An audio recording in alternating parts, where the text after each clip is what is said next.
नमस्कार मित्रांनो. तर आज आपण जाणून घेणार आहोत डिवोर्स, विभक्त, सेपरेशन यांचे कुंडलीमधून दिसणारे परिणाम, कुंडलीमध्ये कसे ओळखावे आणि त्याचे प्रॉमिस कसे केले जाते की ही घटना होईलच, हे आपण जाणून घेणार आहोत KP ॲस्ट्रोलॉजीच्या सहाय्याने. तर आपल्यासमोर वर आणि वधू या दोघांच्याही पत्रिका आहेत. यांच्या पत्रिकांमध्ये आपण पारंपरिक आणि KP हे दोन्ही ॲस्ट्रोलॉजीचा दृष्टांत टाकणार आहोत. तर वराची पत्रिका आपण सर्वात प्रथम पारंपरिक पद्धतीने बघूया. मेष लग्नाची पत्रिका आहे. मेष लग्नाच्या पत्रिकेमध्ये जातक, पुरुष जातक हा धडाडीचा, स्पष्ट वक्ता आणि स्पष्ट निर्णय घेणारा असेल, धडाडीचे निर्णय घेणारा असेल. त्यानंतर असे व्यक्ती निर्णय घेण्यासाठी मागे पुढे बघत नाही, पहिले निर्णय घेतात आणि त्याचे कॉन्सिक्वेन्सेस काय असतील ते त्यांचं आफ्टर मॅथ असतं. तर मेष लग्नाचं काही प्रोज आहेत, काही कॉन्स सहित आहेत. सेकंड हाऊसमध्ये आपण बघूया, शुक्र आहे स्वराशीमध्ये. सेकंड हाऊस द्वितीय भावात शुक्र असल्याने या जातकाची बोली मोहक, इम्प्रेसिव्ह आणि स्पष्ट असेल. तर अशी व्यक्ती कुटुंबप्रिय आणि त्याच सोबत त्याला अटॅच असणारी असू शकते. तृतीय भावात मंगळ आहे, वायू राशीमध्ये आहे मंगळ स्वतः अग्नी तत्वातला ग्रह आहे.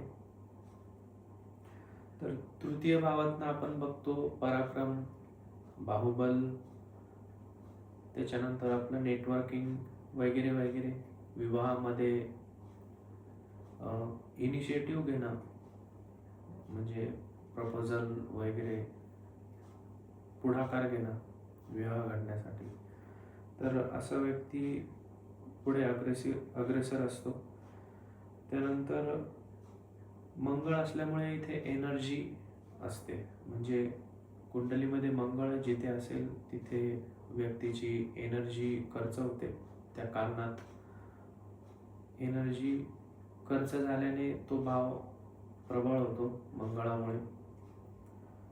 तर चतुर्थ भावात सूर्य आहे. त्यानंतर चतुर्थ भावात सूर्य आल्याने, सूर्य म्हणजे काय? सूर्य आपण म्हणतो पितातुल्य आहे, त्याचं कारकत्व पित्याचंही आहे. सूर्य म्हणजे आत्माही आहे. तर असा व्यक्ती चतुर्थ भावातनं आपण राहते घर बघतो, कम्फर्ट झोन बघतो.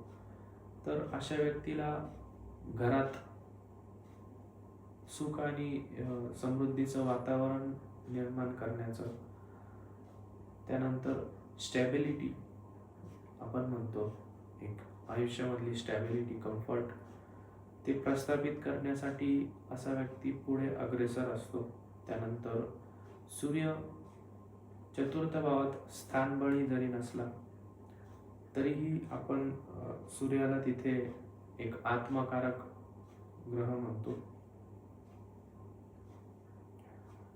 पंचम भावात बुध आहे. पंचम भावातनं इंटेलिजन्स, बुद्धिमत्ता बघतात आणि पारंपरिक ज्योतिषशास्त्रामधनं प्राथमिक शिक्षणही बघतात.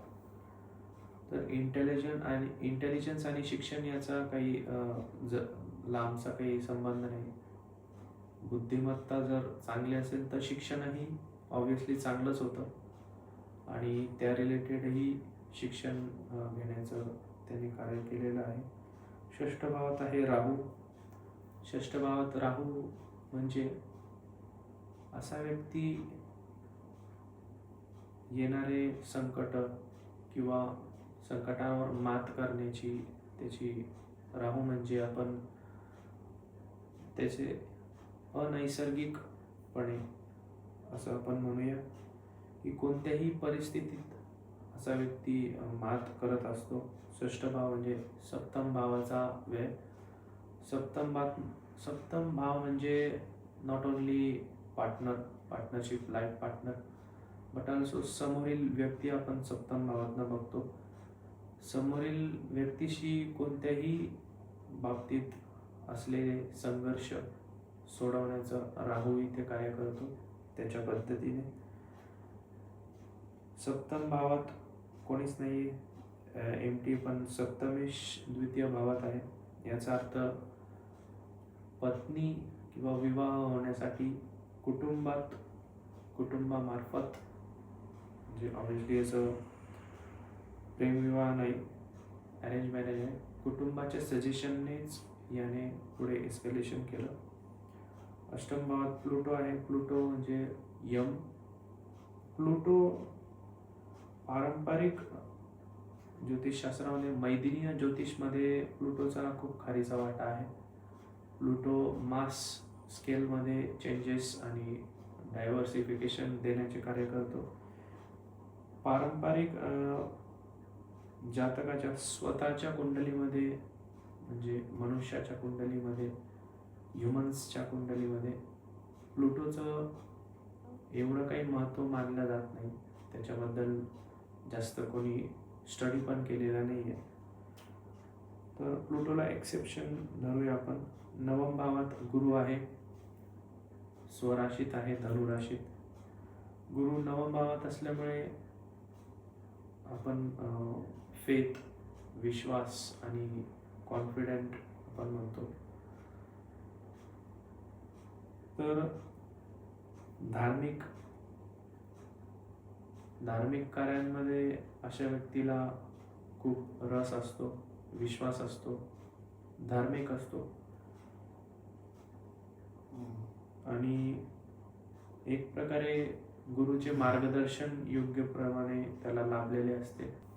त्यानंतर बघूया दशम स्थान. दशम स्थानात चंद्र, हर्षल आणि नेपच्यून आहे. चंद्र हर्षल यांची एक्झॅक्ट युती आहे. मकर राशीमध्ये चंद्र असल्याने जातक मेहनती असतो, पराक्रमी असतो. पराक्रमी इन द सेन्स प्रॅक्टिकलनेसवरती त्याचा जास्त विश्वास असतो. म्हणजे प्रत्येक गोष्ट दैवी कृपेने न होता त्याचे कष्टाने आणि स्वहाताने, स्वबळाने ती गोष्ट आणि संकटावरती मात मिळवणं किंवा आयुष्य स्वबळाने पुढे नेणं कष्टाने, हे मकर राशीचं एक खास वैशिष्ट्य आहे. चंद्र आणि हर्षल यांची युती आहे. चंद्र आणि नेपच्यून, चंद्राची आणि नेपच्यूनची आणि हर्षलची युती आहे चंद्रासोबत, दोघांची पण. तर हर्षल म्हणजे काय? हर्षल म्हणजे extraordinary in the sense Orthodox आपण म्हणतो, म्हणजे पारंपरिक पूर्वपार आलेली पद्धत. तर हर्षल हा अनऑर्थोडॉक्स आहे, अपारंपरिक आहे. हर्षलला नवनवीन माध्यमातनं, म्हणजे युगांतर बदल होणाऱ्या गोष्टी किंवा बदल घडवून आणणं आणि त्यानुसार नवे क्लुप्त्या लावून आपण म्हणतो की असा व्यक्ती कोणत्याही बाउंड्रीजला एक आधार न देता एक पुढे नेहमी अग्रेसर जाण्याचं कार्य करत असतो. चंद्र नेपच्यून म्हणजे आपण म्हणतो इंट्युएशन पॉवर, म्हणजे आपण त्याला सिक्स सेन्सही म्हणूया. तर अशा व्यक्तीचं सिक्स सेन्स म्हणजे अशा काही घडामोडी, घटना, अशा व्यक्तीला पूर्वकल्पना, आपण त्याला सुपरस्टिशन न म्हणता एक योगायोगाने घडणाऱ्या गोष्टी, तरी पण अशा लोकांना इंट्युएशन होतं काही गोष्टींचं की ही गोष्ट होणार आहे आणि काही गोष्टी घडतातही. तर चंद्र दशम स्थानात आहे. तो चंद्र एकदम डोक्यावरती आहे आपल्या दशम भावातून आपण जर बघितलं तर अशा व्यक्तीच्या आयुष्यामध्ये चंद्र म्हणजे माता, आईचा खूप ड्रास्टिक फरक पडलेला असतो. आणि त्यानंतर सूर्यबळ किंवा स्थानबळ सूर्याला नसल्याने जे पण काही मोठे निर्णय आहेत ते ह्या कुंडलीमध्ये आईच्या मार्फत घेतले गेलेले आहेत आणि मोठमोठ्या आयुष्यातील बदल घडणाऱ्या गोष्टी या आईतर्फेच घडल्या गेल्या असाव्या. एकादश भाव एमटी आहे, एकादशेश आपण म्हणतो लाभेश, तो व्ययात आहे, 12व्या स्थानात आहे. तर अशा व्यक्तीला आपण म्हणूया इम्पोर्ट एक्सपोर्ट किंवा अशा काही गोष्टींमध्ये मल्टीनॅशनल कंपनीज किंवा आउट ऑफ द बॉक्स गोष्टी मधनं लाभ होऊ शकतो. आपण विवाहाची तर गोष्ट करतोय, परंतु एक पूर्णपणे पारंपरिक पद्धतीने जर कुंडलीचे वाचन करतात तर असं आपण सांगू शकतो. शनी आणि केतू यांच्यामध्ये 4 डिग्रीचा फरक आहे, एक्झॅक्ट युती आहे. द्वादश भावात शनी असल्यामुळे आपण असं म्हणतो की शनी आणि केतू हे दोन्ही विरक्तीचे ग्रह आहेत. म्हणजे केतू तर असं आपण म्हणूया की केतू म्हणजे त्याग. केतू अशा व्यक्तींना, केतूच्या दशेमध्ये केतूचा जर इम्पॅक्ट कुंडलीमध्ये जास्त असेल तर अशा व्यक्तींच्या आयुष्यामध्ये व्यक्ती ज्या हार्मफुल हानिकारक असतात त्या स्वतः निघून जातात. आणि पूर्ण जसं राहू म्हणजे मटेरियलिस्टिक आपण म्हणतो, राहूच्या एक्झॅक्ट 180 डिग्री ऑपोजिट केतू असतो, तर केतू नॉन मटेरियलिस्टिक आहे. तर अशा व्यक्तींना आयुष्यातील मटेरियलिस्टिक म्हणजे भौतिक सांसारिक गोष्टीमध्ये रस अजिबात नसतो. आणि द्वादश भावात असल्यामुळे अशा व्यक्ती शनी सुद्धा असल्याने प्राबल्य, शनी ही त्यागाचा तर कारक आहेच. शनी आपल्या हातातनं अशा गोष्टी घडवून घेतो की अशा व्यक्तींचा म्हणजे टॉक्सिक, म्हणजे ज्या आपल्या आयुष्यात काही म्हणजे पॉझिटिव्ह नसणाऱ्या निगेटिव्ह व्यक्तींना आपण म्हणतो, तो शनी आपल्या हातातून इनडायरेक्टली कर्म घडवून त्या व्यक्तींना हद्दपार करतो आयुष्यामधनं. तर शनी आणि केतू दोन्ही प्राबल्य असल्यामुळे अशा व्यक्तीने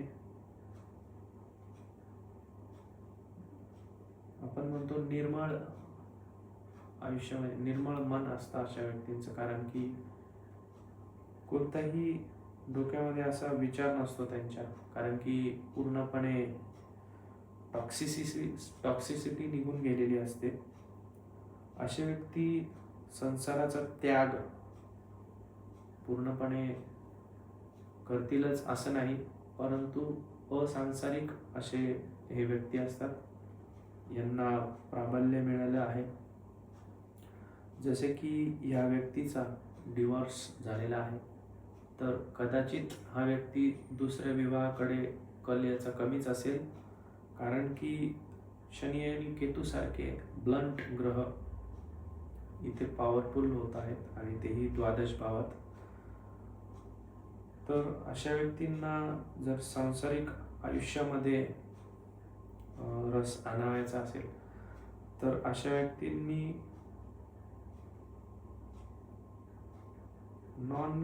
म्हणजे आपण म्हणतो नॉन कल्चरल किंवा असं पण म्हणतो आउट ऑफ द दुसऱ्या कल्चरमध्ये जर राहून काम केलं, जसे की भारतातलं आपण म्हणतो भारतीय संस्कृती, महाराष्ट्रातली संस्कृती, कदाचित भारत कसा डायव्हर्सिफाय आहे, तर यांनी जर दुसऱ्या स्थानात जाऊन यांचं आयुष्य जर घडवलं तर कदाचित हा भाव न्यूट्रल करता येऊ शकतो. तर अशा पद्धतीने आपण पारंपरिक बघितलेलं आहे. कृष्णमूर्ती पद्धतीतनं आपण जंप करूया. विवाहासाठी कृष्णमूर्ती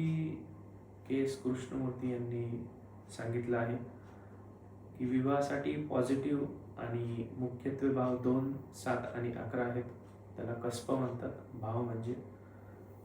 त्यानंतर काही न्यूट्रल भाव आहेत. 9 नवम भाव आलं,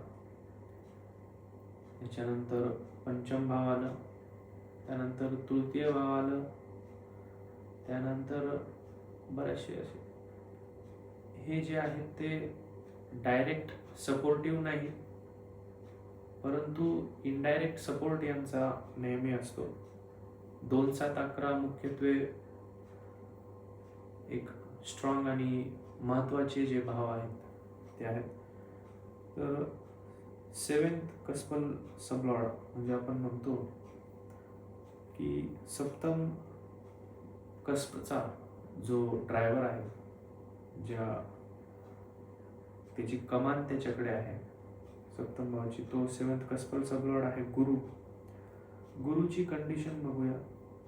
कृष्णमूर्ती आणि कृष्णमूर्तीने सांगितलं आहे आपल्या कृष्णमूर्ती पद्धतीमध्ये ग्रह त्याचे स्वतःचे भाव म्हणजे स्वतःचा भाव किंवा स्वतःचे भाव डिनोट करणारे त्याच्यावरून फळ न देता, स्वतःचे फळ न देता नक्षत्र स्वामी जे सांगेल, जे भाव डिनोट करेल त्याचे तो फळ देत असतो. आणि नक्षत्रानंतर सबलॉर्ड लेवलला बघितलं असता की ते फळ कसं मिळणार आहे, आपण म्हणतो रिझल्ट नंतरचा टेस्ट ऑफ रिझल्ट तो कसा असणार आहे हे सबलॉर्ड आपल्याला सांगत असतो 3rd लेवलवरती आल्यावरती.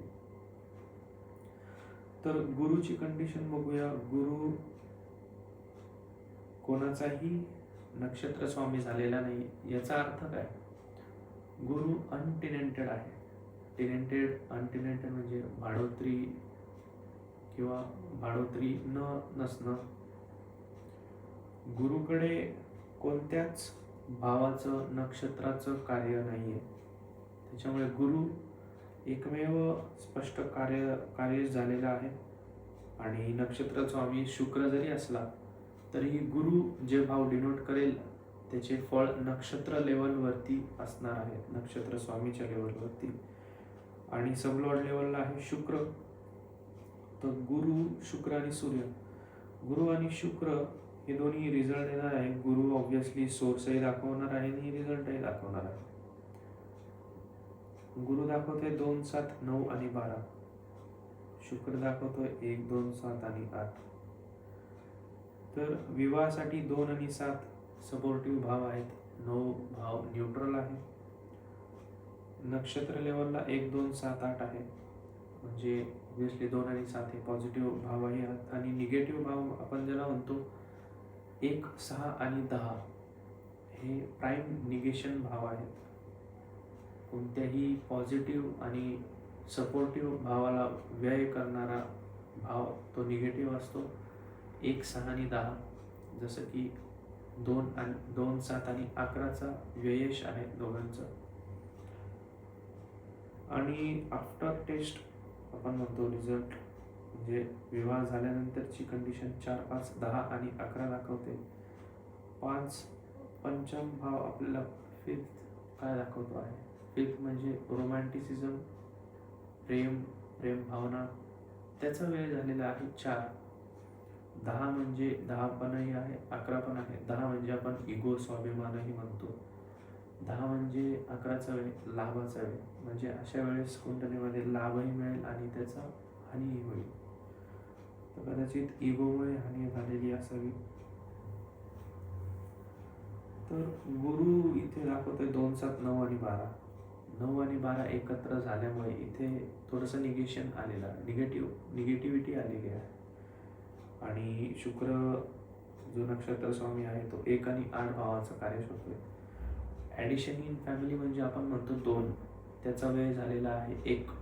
म्हणजे त्याचं कारण स्वतः असावा मनुष्य स्वतः प्रथम भावातनं बघतो. ओव्हरऑल कम्प्लीट जातक आपण म्हणतो. तर ॲडिशन इन फॅमिलीचा वेळ म्हणजे याचं कुटुंब बनणार नाही, कुटुंब सरकणार नाही. म्हणजे ती प्रोसेसच घडणार नाही. एक भाव आल्या, एक भावात आपण इगो पण म्हणू शकतो. असा व्यक्ती अहंकारी असतो, केवळ आणि केवळ स्वतःच्या उत्थानाचंच तो बघत असतो, ना की कुटुंब. कारण दोनाचा वेळ एक आलेला आहे, सोबत आहे. 8 म्हणजे आपण म्हणतो हर्डल्स, आपण आपल्या बोलीभाषेत स्पीड ब्रेकर, कोणत्याही कामाचा स्पीड ब्रेकर. जसं की त्या गोष्टीचा वेग कमी करणं, तुटक वेगातनं त्या गोष्टी मिळणं. तर 8 आणि 12 कंबाईन केल्यानंतर 8 आणि 12, 9, 1 असे घातक आणि निगेटिव्ह भावातनं आपल्याला मिळालेलं आहे. तर नक्कीच विवाहाची कंडिशन वाईटच होती. तर अशा पद्धतीने तर आपण डेफिनेशन तर बघितली की ती निगेटिव्ह आहे, परंतु दशापेक्षा मोठं कोणीच नसतं. कारण की जरीही संसार इथे संसारात वाईट गोष्टी घडणार असतील चुकीच्या, तरी पण त्या दशा म्हणजे कधी घडणार, जेव्हा त्या ग्रहाच्या नक्षत्र स्वामीची दशा येईल तेव्हा ती घटना घडत असते मुख्यत्वे करून. आता चेक करूया राहूची महादशा आणि बुधाची अंतरदशा चालू आहे. राहू आणि बुध डिनोट काय करतोय?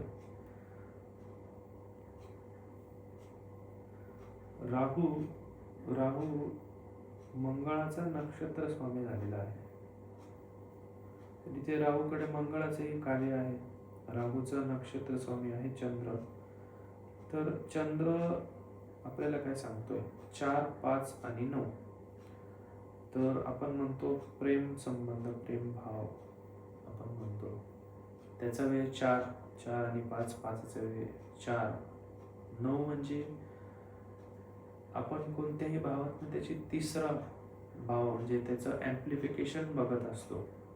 तर सप्तम भावात आपण प्रथम विवाह म्हणतो. 7, 8, 9 त्याच्यानंतर तिसरा भाव म्हणजे 9. असं व्यक्ती दुसरा विवाह करण्याचा विचार करतोय.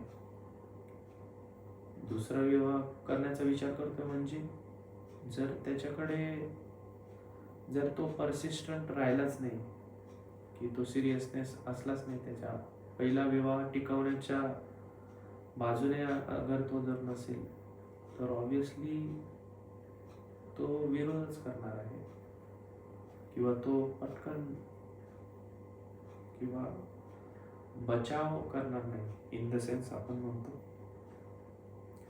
तर राहू ओव्हरऑल दशा हीच सांगते. राहू 4, 6, 9चा कार्य होतोय. 6 म्हणजे सप्तमाचा वेळ. 6 आपण म्हणतो, 6 मधनं आपण म्हणतो सप्तमाचा वेळ म्हणजे समोरच्या व्यक्तीशी न पटणं. तर त्यानंतर अंतरदशा बुधाची आहे. याप्रमाणे बुधाचं आपण कंडिशन चेक करूया. बुधाचा नक्षत्र स्वामी केतू आणि बुधाचा नक्षत्र स्वामी केतूचा बुध, या दोघांनी एकमेकांचे कार्य एक्सचेंज केलेले आहेत, इंटरचेंज केलेले आहेत. तर अशा कंडिशनमध्येही तो ग्रह अनटेनेंटेड होतो, कारण की एकमेकांच्या घराच्या चाव्या आपल्या बोलीभाषेत आहेत.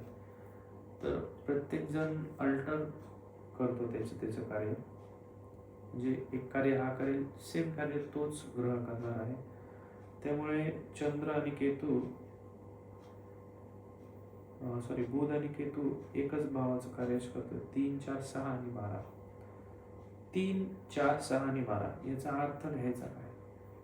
चतुर्थ भाव म्हणजे कम्फर्ट प्लेस, कम्फर्ट, सुख म्हणतो आपण त्याला. सुखाचा वेळ 3 म्हणजे अशा व्यक्तीला त्या फेजमध्ये दुःख किंवा नॉन कम्फर्टेबल आपण म्हणतो, अशा व्यक्ती टेन्स असणं, या गोष्टी फेस कराव्या लागतील. 6 म्हणजे विवाहाचं निगेशन आणि 12 म्हणजे विभक्ती. तर दशा तर विरोधी आहेच, पण अंतरदशा तर पूर्णपणे इंडिकेट करते विवाहाच्या विरुद्ध. तर 4चा व्यय 3 म्हणजे 4 म्हणजे राहतं घर. तर अशा व्यक्तीला राहत्या घराच्या लांब जावं लागू शकतं. तर असा व्यक्ती मानसिक अस्थिर असल्यामुळे हा जातक घराच्या लांब राहतोय, घराच्या पेक्षा दूरस्थ राहतोय. 12 म्हणजे डिटॅचमेंट. डिटॅचमेंट म्हणजे मानसिक लेवलला डिटॅचमेंट आपण म्हणतो. अशा व्यक्ती ओव्हर थिंकिंग काही करू शकतो किंवा लॉस्ट इन समथिंग आपण म्हणतो. विवाहाच्या कंडिशनसाठी 3, 4, 6 आणि 12 एकदम विषारी आणि विघातक आहे. त्यामुळे आपण म्हणूया की सॅडली या जातकाकडे काही सपोर्टिव्ह रोल किंवा सपोर्टिव्ह नेचर असणारे ग्रहांचं दशा नाही आल्यामुळे आणि या विचाराचा 1 वर्ष झाल्यानंतरच संसार मोडला. देव करू सर्वांचं चांगलंच हो. ज्योतिषाचं कार्य एक दिशा देण्याचं असतं. कोणताही जर हा जातक विवाहाच्या या जातकाने माझ्याकडे पत्रिका तर दाखवली नाही, कन्सल्टेशन घेतलं नाही, परंतु जर माझ्याकडे कन्सल्टेशन घेतलं असतं तर मी याला ह्या कालखंडात विवाह न करण्याचा सल्ला दिला असता. काही अंतर्दशा पास करून एक पॉझिटिव्ह सपोर्टिव्ह ग्रहांच्या कार्यशात अंतर्दशेमध्ये विवाह करायला लावला असता. कदाचित त्याचा विवाह वाचला असता. असो, ठीक आहे. त्यानंतर आपण जम्प करूयात स्त्री वधूच्या कुंडलीमध्ये. तर आपण बघूया तूळ लग्नाची पत्रिका आहे. तूळ म्हणजे काय? तुला वजन काटा. वजन काटा कसा असतो? अनस्टेबल. स्टेबिलिटी घेण्यासाठी त्याला दोन्ही बाजूला समान वजन असेल तर तो स्टेबल असतो. एकदम मॅक्रो लेवलला स्टेबिलिटी असेल तरच तो स्टेबल राहतो. अथवा स्थिती डामाडोल असते एकदम, म्हणजे अशा व्यक्तींची मानसिक स्थिती कधीही ढासळेल किंवा टेम्परमेंट कधी अनस्टेबल राहील, कधीही बदलू शकतं अशा व्यक्तींचं. तरी तूळ लग्नाची व्यक्ती पॉझिटिव्हली मिश्र स्वभावाचे असतात आणि कोणत्याही वातावरणात कम्फर्ट आणि सामावून घेण्याचं, कम्फर्टेबल होणं कोणत्याही वातावरणात यांना इझी पडतं. प्लुटो 2nd हाऊसमध्ये आहे यम. प्लुटो आपण मागे बोललो होतो की मैदिनीय ज्योतिषमध्ये पारंपरिक प्लुटोचा खारीचा वाटा आहे. पर्सनल कुंडलीमध्ये त्याचे एवढे ड्रास्टिक फरक नाही पडत. 3य भावात आहे शुक्र, धनु राशीत आहे, अग्नी राशीत आहे शुक्र. तर अग्नी राशीतील शुक्र वक्री आहे. शुक्र 3य भावात असल्यामुळे अशा व्यक्ती, शुक्र म्हणजे काय? शुक्र म्हणजे एक आपण म्हणतो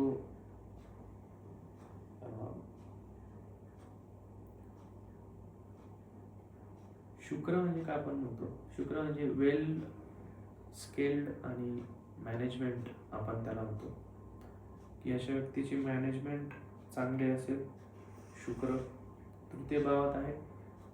एक पोर्ट्रेट शो होणं, अशा व्यक्ती स्वतःला टापटीपपणे शो करत असेल किंवा त्याची बाह्य आकृती, या व्यक्तीला टापटीप राहण्याचं, आउटर बाह्य सौंदर्य दाखवण्याचं, आपण कोणत्याही भावातनं पुढचा 3रा भाव आपण म्हणतो ॲम्प्लिफिकेशन असतो. स्वतःचं ॲम्प्लिफिकेशन करण्यासाठी शुक्र आहे. तर असं आहे शुक्राचं कार्य या कुंडलीमध्ये. 4th भाव सूर्य आहे. सूर्यासोबत बुध आहे, हर्षल आहे, नेपच्यून आहे. परंतु एक्झॅक्ट युती कोणाची आहे? सूर्य आणि हर्षल, नेपच्यून आणि बुध या एकमेकांच्या युत्या आहेत.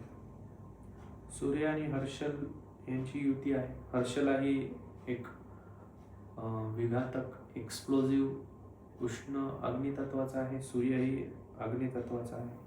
त्यामुळे चतुर्थ भावात आल्यामुळे घरातील वातावरण नेहमीच एक अनस्टेबल किंवा आपण म्हणतो स्टेबिलिटी घेण्यासाठीचं असावं घरातलं वातावरण.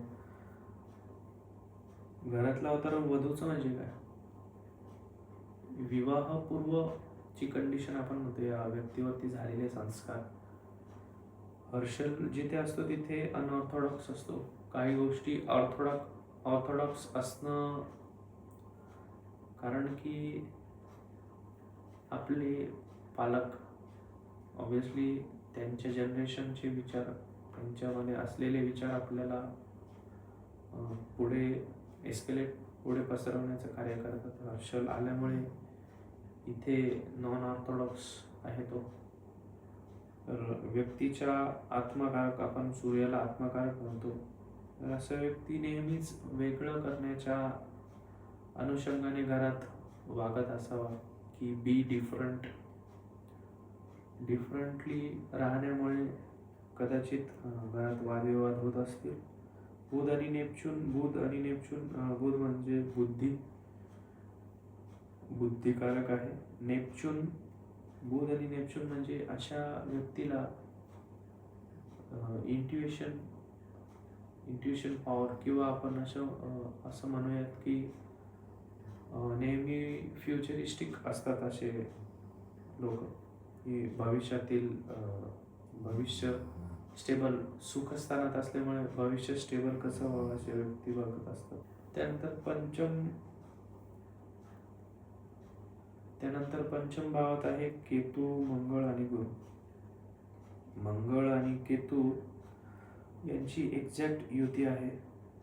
6 डिग्रीचा जरी फरक असला तरी पण आपण मायन्यूट युती म्हणूयात, की जसं जसं ग्रह एकमेकांच्या लांब जातो फरक पडत असतो, पण तो कमी प्रमाणात. मंगळ आणि केतू, मंगळ जे उष्ण अग्नितत्वाचा विघातक, केतू म्हणजे एक ब्लंट नाईफ आपण म्हणतो, धारदार शस्त्र. कारण की स्वरभानू, आपण एक अमृत मंथनाची कथा सर्वांना माहितीच आहे. स्वरभानू नावाचा राक्षस होता. तर विष्णूंनी मोहिनी अवतार घेऊन जेव्हा अमृताचं डिस्ट्रीब्युशन करत होते, तेव्हा स्वरभानू नावाचा राक्षस वेश बदलून देवतांच्या त्यांच्या ग्रुपमध्ये गेला होता. तर विष्णूंना ते समजलं मोहिनी अवतारात. त्यांनी आपल्या सुदर्शन चक्राने त्या स्वरभानूचं डोकं धडापासून वेगळं केलं. जो डोक्याचा पार्ट त्याला आपण राहू म्हणतो, आणि डोक्याच्या खालचा धडाचा पार्ट म्हणजे डोक्यापासनच्या खालचा त्याला आपण केतू म्हणतो. केतूकडे डोकं नाही आहे. केतूला अंधाधुंद आपण असं म्हणतो. केतूला जशी डायरेक्शन मिळेल केतू तसं आपल्याला देणार. मंगळ आणि केतू आल्यामुळे इथे जी एनर्जी ती केतूला देतोय मंगळ, आणि केतू ही एक प्रकारे उष्ण तत्वाचा आहे. तर असा व्यक्ती एक्स्ट्रीमिस्ट असावा, की टोकाचे निर्णय घेणारा असावा. गुरु असल्यामुळे पंचम भावातनं इथे काही प्रमाणात एक शीतलता आपण म्हणतो, किंवा एक प्रकारे डायरेक्शन देणारा व्यक्ती किंवा असा असावा, की अडचणीच्या समय किंवा संकटाच्या किंवा चुकीच्या गोष्टी घडण्याच्या वेळी गुरुतुल्य काहीतरी सजेशन मिळत असेल. षष्ठ स्थानात शनी आणि चंद्र आहे. शनी 21 आणि चंद्र 20 डिग्रीवरती आहे. एक्झॅक्ट युती आहे दोघांची. शनी मंदगती ग्रह आहे. शनी 2.5 वर्षानंतर त्याची रास बदलतो, आणि याउलट चंद्र द्रुत गती ग्रह आहे. फास्टेस्ट ऑफ प्लॅनेट म्हणतो. कधी कधी 2 दिवसाच्या आसपास, 2 दिवसाच्या आतही चंद्र अतिचारी होऊन रास बदलतो. युजली त्याला 2.25 दिवस लागतात रास बदलायला. तर अशा वेळेस मानसिक स्थिती अशी असते की अशा व्यक्तीला चंचलता, म्हणजे कधी निर्णय घेण्याचे मनस्थितीमध्ये असतो, परंतु शनी मागे खेचतो. शनी म्हणजे काय? शनी म्हणजे विजडम. शनी म्हणजे वृद्ध व्यक्ती ज्याच्याकडे अनुभव आहेत, योग्य अनुभव किंवा एक योग्य प्रकारे कार्य झाल्यानंतरच शनी त्या जातकाला, त्या व्यक्तीला फळ देत असतो. चंद्राचा त्या या उलट आहे. चंद्र म्हणजे चंचल आहे.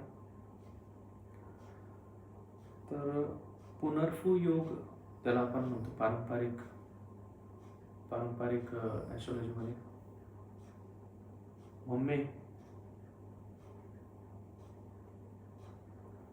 सप्तम स्थानात एमटी आहे, अष्टम स्थान एमटी आहे, नवम स्थान आहे, दशम स्थान आहे एमटी, द्वादश स्थान आहे एमटी. एमटी असून यात इफेक्ट होईलच असं गृहीत नका धरू, कारण सप्तमेश ज्या राशीचा स्वामी आहे तो पंचमात आहे. तर अशा व्यक्तीला आपल्या पार्टनरवरती प्रेम नेहमीच असेल. पारंपरिक म्हणजे लाईफ पार्टनरवरती पारंपरिक दृष्ट्या बघितल्यानंतर अष्टमेश तृतीयात आहे. अष्टम स्थानात आपण म्हणतो ड्रास्टिक, अचानक बदल घडणाऱ्या गोष्टी. आणि असा व्यक्ती तृतीय स्थानात म्हणजे धडाडीचे निर्णय घेणारा, सडन ट्रान्सफॉर्मेशन करण्याचं या व्यक्तीचं नेहमीच ध्येय असू शकतं, किंवा अशा गोष्टी करतही असेल. नवमेश आपण म्हणतो भाग्य, चतुर्थ स्थानात आहे. तृतीय मिथुन राशीचा स्वामी बुध चतुर्थ स्थानात आहे. त्याचा काय अर्थ होतो की भाग्य जे आहे ते कम्फर्ट किंवा राहत्या घरातनं, किंवा असं आपण म्हणतो की भाग्य चतुर्थ स्थानातील कोणत्या फॉर्मॅटनुसार आपण भाग्य म्हणायचं, भाग्याचा नेमका अर्थ काय काढायचा. की अशा व्यक्तीला चतुर्थ स्थानात आपण माता म्हणतो. त्यातनं बरेच अर्थ निघतात. कदाचित या व्यक्तीला या माता, म्हणजे या व्यक्तीला, या स्त्री जातकाला माता लकी असावी, किंवा आईच्या निर्णयाने या व्यक्तीचं नेहमीच आयुष्य उजळलेलं गेलं असावं. दशम स्थानात दशमेश चंद्र, तो आहे षष्ठात. दशमेश षष्ठात आहे. पारंपरिक दृष्ट्या आपण म्हणतो षष्ठ स्थानात आपण म्हणतो सप्तमाचा वेग. षष्ठ म्हणजे आपण असं म्हणूया की वडिलांशी या व्यक्तीचं पटत नसेल. दशम स्थानात पारंपरिक याच्यात न बघता वडिलांचं पित्याचं घर. एकादश भावात आहे राहू, सूर्याच्या राशीत आहे.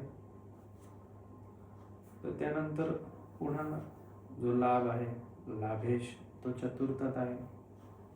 तर आईतर्फ किंवा आईच्या मार्फतच या व्यक्तीला लाभ मिळत असावा. राहू जिथे बसतो तिथे फळ देतोच, पण ज्या राशीचा स्वामी आहे त्याचेही फळ देतो, तो जिथे असेल तिथे.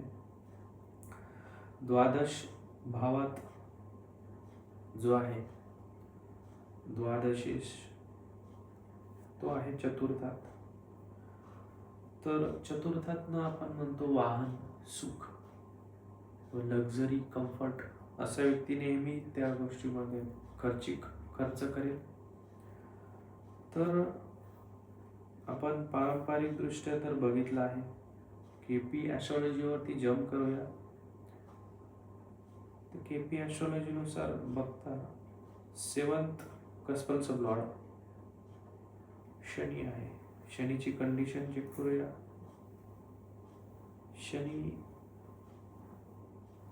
शनी हा कोणाचाच नक्षत्र स्वामी झालेला नाही. शनी कॉन्टिनेंटेड आहे, शनीचा नक्षत्र स्वामी आहे बुध आणि सबलॉर्ड लेवलला आहे शुक्र. जर शनी कोणाचाही नक्षत्र स्वामी झालेला नाही तरी तो कस्पल सबलॉर्ड असून नक्षत्र स्वामीचे फळ देऊ शकतो, देतो ऑब्विसलीच. तर शनी आणि बुध, शनी सोर्स दाखवतोय आणि रिझल्टही देतोय. शनी 3, 4, 5, 6, 9 आणि 12. 3, 4, 5, 6, 9 आणि 12 सर्वच विरोधी भाव आहेत. 9 एक मात्र न्यूट्रल आहे, परंतु 9ला जोड 12ची मिळाल्याने आपण इथे म्हणूयात की 9 इथे निगेटिव्ह झालेला आहे. चतुर्थ भाव याचा वेळ 3. असा व्यक्ती घराच्या दूरस्थ राहू शकतो. सासरचा लग्न आल्यानंतर, विवाह झाल्यानंतर अशा व्यक्तीला न्यूक्लिअर राहण्याची किंवा वेगळे सेपरेट राहण्याची इच्छा असू शकते. या स्त्री जातकाने सासरच्यांकडनं हीच मागणी केली होती की त्यांना घरातले कामं करायची नाही, त्यांना जॉब वरतून आल्यानंतर रिलॅक्स किंवा थकल्या गेल्याने त्यांना अजिबातच घरातलं काही काम करायचं नव्हतं. हा जो ज्याचा त्याचा भाग आहे, आपण कोणालाही दोषी मानणार नाही. ज्याच्या आयुष्यात त्याचे निर्णय घेण्याचं त्याला पूर्णपणे स्वातंत्र्य आहे. त्यानंतर आपण पारंपरिक कुंडलीमध्ये बघितल्यानंतर शनी आणि चंद्र असल्याने असा व्यक्ती आळशीही असू शकतो. रुटीन लाईफ जर अर्ली पॉसिबल असेल तर शनी चंद्र युतीचा प्रभाव कमी पडतो. असो. 5चा वेळ 4 होतोय, डिरोमॅन्टिसिझम. 6चा वेळ 5 होतोय,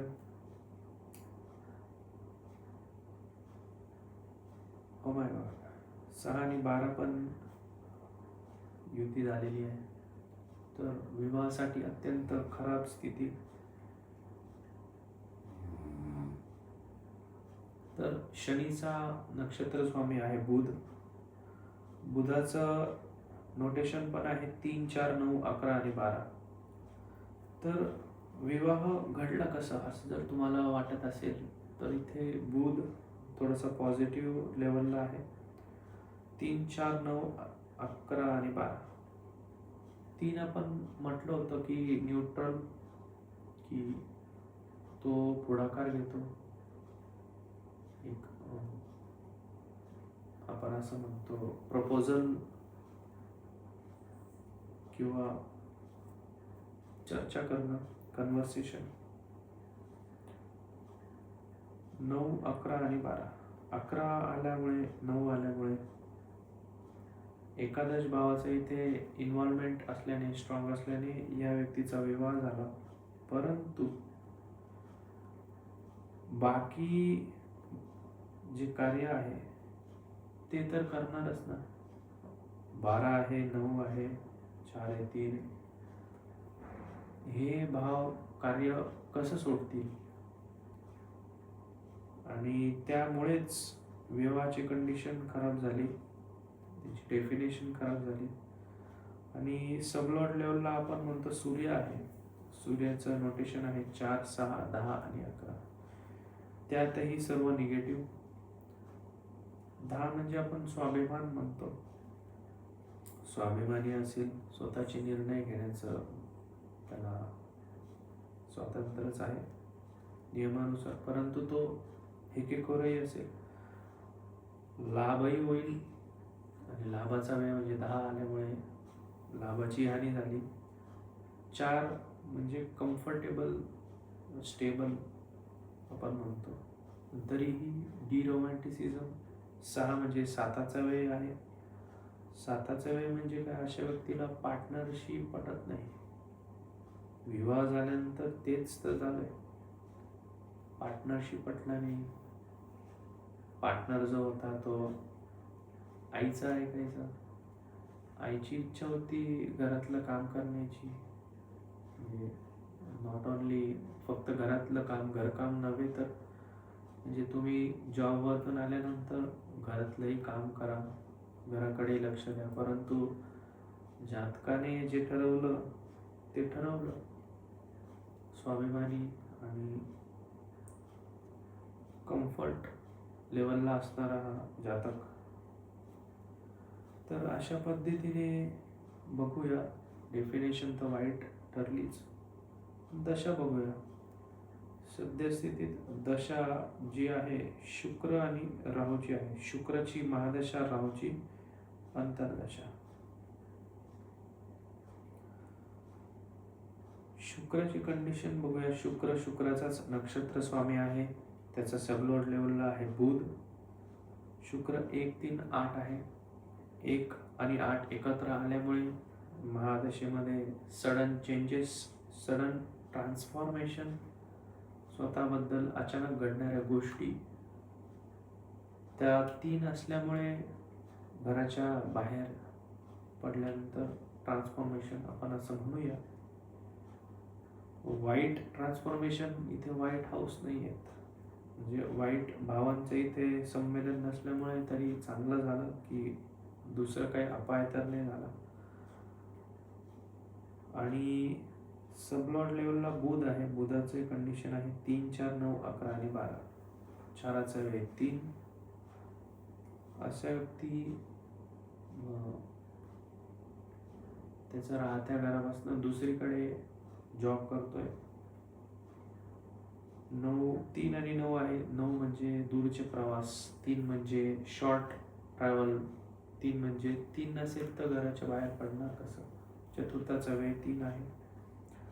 12 म्हणजे तेही कम्फर्टच्या बाहेरचं, आउट ऑफ द बॉक्स. असा व्यक्तीला अप्रोच आल्या होत्या बाहेरच्या देशातनं. याच कारणामुळे करिअर ओरिएंटेड आपण म्हणतो. दशम स्थान प्राबल्य आहे. प्रोफेशनल होती व्यक्ती. त्याच तरमुळे घरात दुर्लक्ष करावं. कदाचित हर्षल प्राबल्य झाला असेल, नॉन ऑर्थोडॉक्स, की घरकाम तर चालतच आलंय पूर्वापार, करिअर कधी बनवायचं. तर 3, 9 आणि 12 आल्यामुळे 12वा भाव प्रबळ झाला. मल्टीनॅशनल कंपनी भारतात ऑपरेट तर होतेच आहे. हेड ऑफिसमधनं कॉल आला की तुम्ही मॅडम परदेशात काही काळ जॉब करा. याच तर गोष्टींमधनं नवरा बायकोमध्ये त्यांच्या वाद झाला. तर महादशेनेही अंतर्दशेनेही तेच फळ दिलं. दशेचं तेच तर असतं की फळ देणार कधी. डेफिनेशन बिचाऱ्यांची वाईट होती विवाहाची. दशेनेही घोळ केला आणि विवाह त्यांना मोडावा लागला. तर अशा प्रकारे आपण बघितलं की विवाहासाठी विभक्त, निगेटिव्ह, सेपरेशन, डिवॉर्स, तो कसा होतो ते आपण बघितलं. याप्रमाणे तुम्हीही तुमचे फलादेश देत जा. जातकाला, आपल्या क्लायंटला योग्य मार्गदर्शन देत जा, जेणेकरून आलेलं संकट निवळता येईल, निवारता येईल आणि ज्योतिषाचं कार्य सफल होईल. अशा प्रकारे आपण आज डिवोर्सची कंडिशन चेक केली. पुढील व्हिडिओमध्ये आपण नवनवीन टॉपिक्स घेऊया. तुम्हाला आवडला असेल लाईक करा, सबस्क्राईब करा. काही क्वेरी असेल तर कमेंट करा. तोपर्यंत धन्यवाद.